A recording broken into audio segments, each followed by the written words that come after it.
इसी में करोड़पति पति। सूरज के जीवन का एक ही फंडा था कि मेहनत तो गधा भी करता है, घर बैठे जो कमाए समझदार वही होता है। इसीलिए उसने कभी नौकरी ही नहीं ढूंढी। इस बात से हालांकि उसकी पत्नी शिखा बिल्कुल भी अग्री नहीं करती थी, पर फिर भी सूरज को समझाना बेकार था। टीवी में कैसे बनोगे करोड़पति का ऐड देखकर उसे लगा कि बस अब तो घर बैठे ही वो करोड़पति बन सकता है, और उसके पीछे उसने अपने सारे सोर्सेस एक्टिव कर दिए। 2 हफ्ते में उसके कलीग के साले के पड़ोसी के बेटे का सोर्स निकलता है जो कि उसे शो में पहुंचा सकता है, और सूरज उससे मिलने चला जाता है। अच्छा, तो हमें मुकेश जी बता रहे थे कि आप हमें शो में पहुंचा सकते हैं। हाँ, उसमें कोई तकलीफ नहीं है।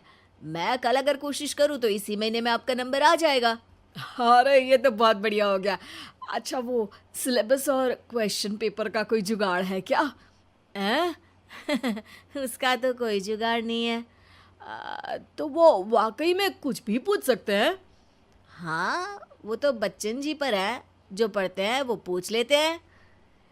पहली कोशिश फेल होने पर अब सूरज के सामने एक बहुत बड़ा सवाल था कि आखिर जवाब कहाँ से लाए। तब शिखा ने एक सजेशन दिया, क्यों ना सूरज अपने चचेरे भाई सुमित से मदद मांगे, जो कि यूपीएससी की तैयारी कर रहा था। हालांकि इतनी मेहनत करना सूरज को समझ में नहीं आता था, पर कोई और रास्ता ना मिलने पर वो आखिर सुमित से बात करता है। अरे सुमित, हमारा कैसे बनोगे करोड़पति के लिए सिलेक्शन होने वाला है। तुम हमें थोड़े चिट बनाने में मदद करोगे क्या? अरे भैया, चिट बनाए तो सालों हो गए, उसमें हमारा एक्सपर्टीज नहीं है, बल्कि आप बोलो तो हम आपकी पढ़ने में ज़रूर मदद कर सकते हैं। हट, कैसी अनाप शराब बातें कर रहा है तू। सूरज ने सुमित को मना तो कर दिया था, पर तैयारी करने के सिवाय कोई चारा उसे दिख भी नहीं रहा था। खासकर जब 12 के पेपर लीक करने के एक्सपर्ट शुक्ला जो भी हाथ जोड़ लेते हैं। आखिर सूरज को सुमित के पास जाना ही पड़ा, और उसने सुमित और शिखा से वादा किया कि वो बहुत मेहनत करेगा। 1 महीने की तैयारी के बाद फाइनल हुआ कि शो से 1 हफ्ते पहले एक ट्रायल खेला जाएगा, जहां पर सारे रिश्तेदार ऑडियंस की जगह पर होंगे और शिखा सवाल पूछेगी। दूर दराज से भी रिश्तेदार आकर हाजिर हो गए देखने कि आखिर कैसे बनेगा सुमित करोड़पति। सब कुछ सेट था, और इतने में सूरज आकर अपना स्पीच देता है। ये 1 महीना मेरे लिए आसान नहीं था, पर अपने भाई सुमित और अपनी पत्नी शिखा की मदद से मैं इतनी दूर पहुंच पाया हूँ। मेरे मम्मी पापा के आशीर्वाद ने भी बहुत साथ दिया है मेरा। मैं उम्मीद करता हूँ कि आज के शो में आप लोगों को बहुत मज़ा आएगा। साक्षी पहला सवाल पूछती है और पूरे कमरे में सन्नाटा छा जाता है।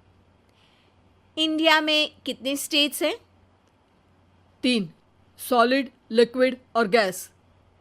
अरे रुकिए, तो ऑप्शंस तो देने दीजिए। इतने में 5वीं कक्षा का चिंटू बोल उठता है। अरे क्या मामा, आप तो पहले सवाल पर ही आउट हो गए। अरे बेटा, पहला सवाल तो ट्रायल होता है ना। अरे तुम अब देखना। देखने जैसी बात तो थी ही। सूरज को इतना शांत किसी ने नहीं देखा था। कभी कभी तो लगता था मानो सूरज आंख खोलकर ही सो गया हो। मामा जल्दी करो प्लीज, कल सुबह पनवेल भी तो निकलना है। अरे हट, कंसंट्रेट करने दे मुझे। 3 सवाल में 3 लाइफलाइन खत्म हो चुकी थी, और अब चौथे सवाल पर भी सूरज का मौन नहीं टूटा। पर सूरज अभी भी हार मानने को तैयार नहीं था। उधर हर कोई सूरज को छोड़ सुमित को देख रहे थे। आखिर सुमित ने ही तो पढ़ाया था सूरज को। गजब बेइज्जती है यार। अरे बेटा, तो बाप का, दादा का, भाई का, सबका नाम बुड़वाएगा। अरे 3 लाइफलाइन ले ली तो भी तेरा कुछ नहीं होना है। अरे कोई इतनी बात करता है क्या शो पर? अरे बेटा, शो पर तेरे जैसे भी तो नहीं आते ना। सूरज की ये जंग आखिर 1 घंटे बाद 5वें सवाल पर खत्म हो गई, जब उसने इंडिया के नेशनल बर्ड का नाम कहा, कौवा।